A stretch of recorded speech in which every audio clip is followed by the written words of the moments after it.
وہ بڑا مشہور سا واقعہ ہے. آپ جب جونپور پہنچے مرشد کے حکم پر، پیر و مرشد نے ایک روایت کے مطابق اپنی ہتھیلی میں آپ کو کچوچے مقدسہ کا نقشہ بتایا تھا.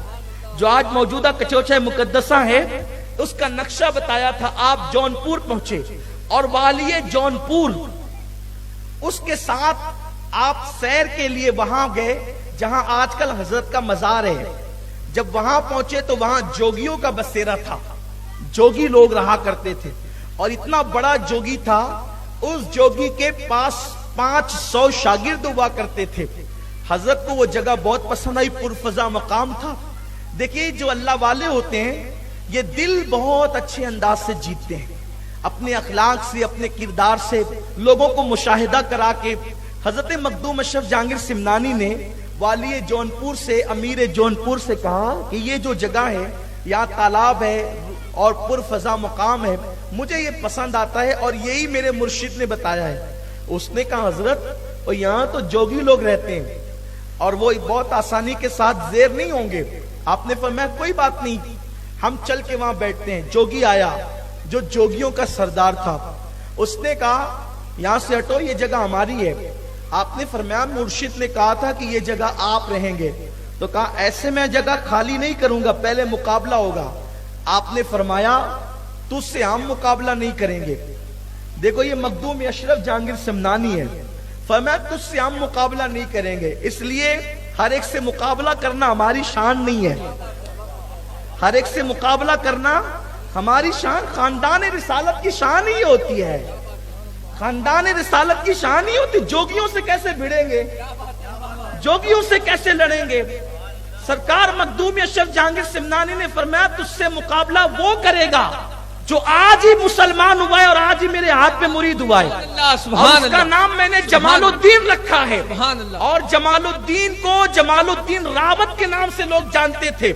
سوچو جو آج ہی مخدوم اشرف کا مرید ہوا، آج ہی، اور جمال الدین ابھی جمال الدین راوت کے نام سے جان. راوت اسی لیے کہا گیا کہ بھئی ابھی پہچان ہی نہیں ہوئی تھی.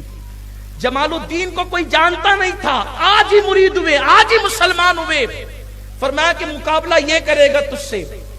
اس نے کہا کہ میرے ساتھ مقابلہ آسان نہیں ہے، میں نے برسوں جو ہے وہ محنت کی ہے، چلے کشی کی ہے، میں نے محنت کی ہے جنگلوں کے اندر، میں بہت جو ہے وہ میں نے سب کچھ کیا ہے، اتنا آسان نہیں ہے. فرمایا کہ ٹھیک ہے یہ میرا مرید کرے گا. اور آپ نے جاؤ جمال الدین راوت مقابلہ کرو. کہا حضرت میں تو آج ہی مسلمان ہوا ہوں، آج ہی مرید ہوا ہوں. قربان جائیں اشرف کی نسبتیں کیسی ہے، نسبتی اشرف کیسی ہے.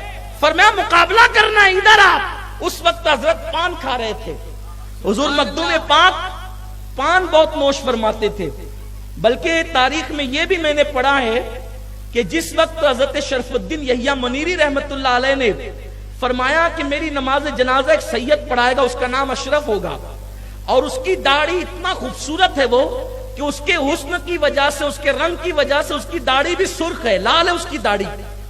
فرمایا اور پان کثرت سے کھانے کی وجہ سے اس کے ہونٹ بھی سرخ ہے. یہ اس کی پہچان ہے، وہ حسینی سید ہے اور ماں کی طرف سے حسنی ہے. فرمایا کہ وہ آئے گا، وہ میرا جنازہ پڑھائے گا. یعنی کہ آپ کی جب نشاندہی کی گئی تو آپ کے لبوں پر پان کے اثرات کا تذکرہ کیا گیا، تاریخ میں ملتا ہے. اور پان نوشی آپ کو پسند تھی، اس لیے آپ کے مرشد نے بھی آپ کو مرید کیا. تو مرید کرنے کے بعد بنگال کی ایک مقصول ڈش ہوتی ہے جس کو پن بھتا کہتے ہیں اس زبان میں. پن بھتا کھلانے کے بعد اپنے ہاتھ سے مخدوم کے منہ میں آپ نے پان ڈالا، پان کھلایا. اب یہ پان کی شان کیا ہے؟ میری جماعت کے بہت بڑے عالم علامہ فیض احمد اویسی نے لکھا پان کی شان، ایک رسالہ ہی لکھا پورا. وہ انہوں نے اپنے طور پہ پان کی شان لکھی، لیکن اب مخدومی پان کی شان کیا ہے؟ اب وہ ذرا اس فقیر قادری سے سن لیجیے آپ، مخدومی پان کی شان کیا ہے. اللہ اکبر. مخدوم پاک سے مرید نے کہا حضور میں تو آج ہی مرید ہوا ہوں، اس سے مقابلے کے لیے کیسے جاؤں.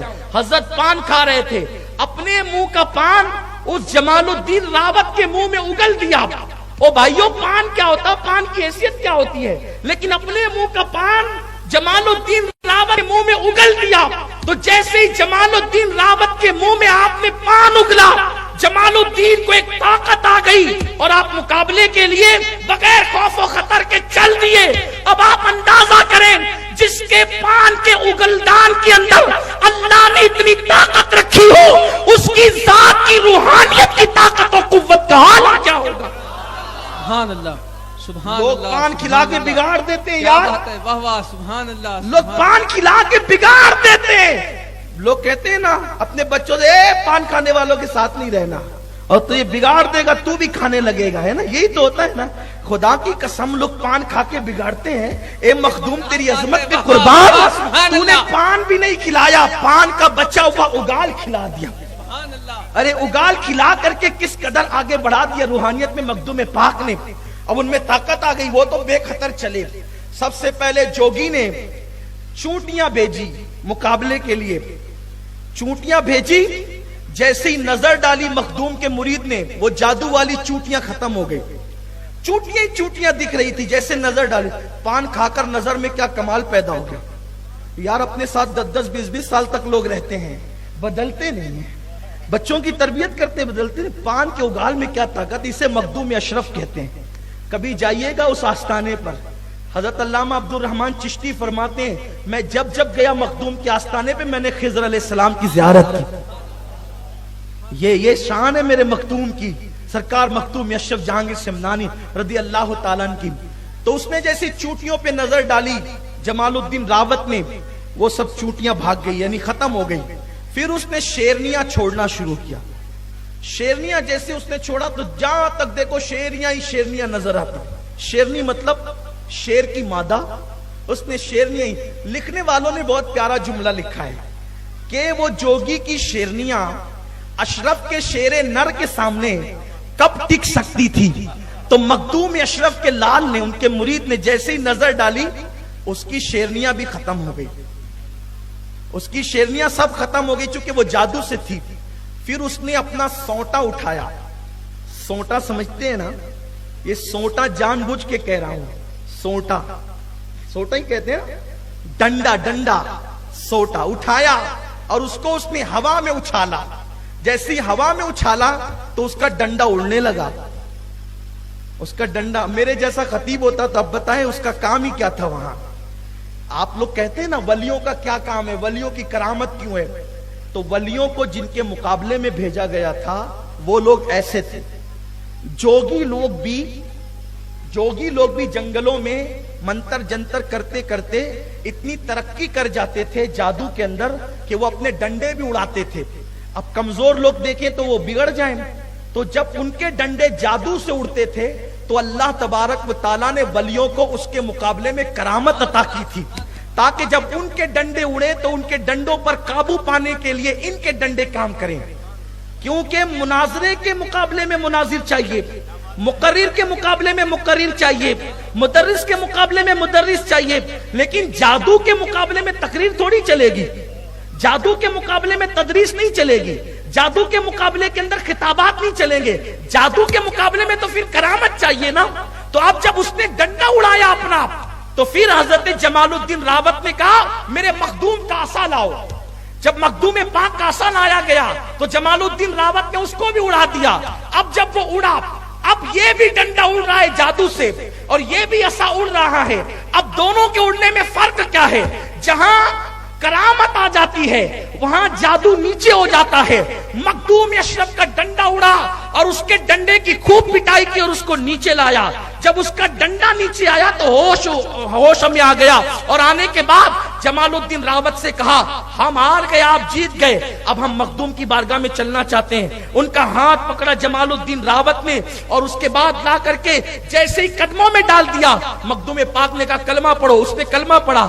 اس دن 500 جوگیوں نے حضرت مخدوم اشرف جہانگیر سمنانی کے ہاتھ میں کلمہ پڑھا، اسلام قبول کیا اور اپنے مذہب کی ساری کتابیں لا کر کے جلا ڈالی۔ چند دنوں میں مخدوم پاک کی توجہ نے ان 9 مسلم جوگیوں کو اللہ رب العزت کا ولی بنا دیا۔ یہ مخدوم اشرف جہانگیر سمنانی کا یہ ان کی کرامت ہے، یہ ان کی خدمت ہے، دینی خدمت۔ ایک ایک دن میں 500 لوگ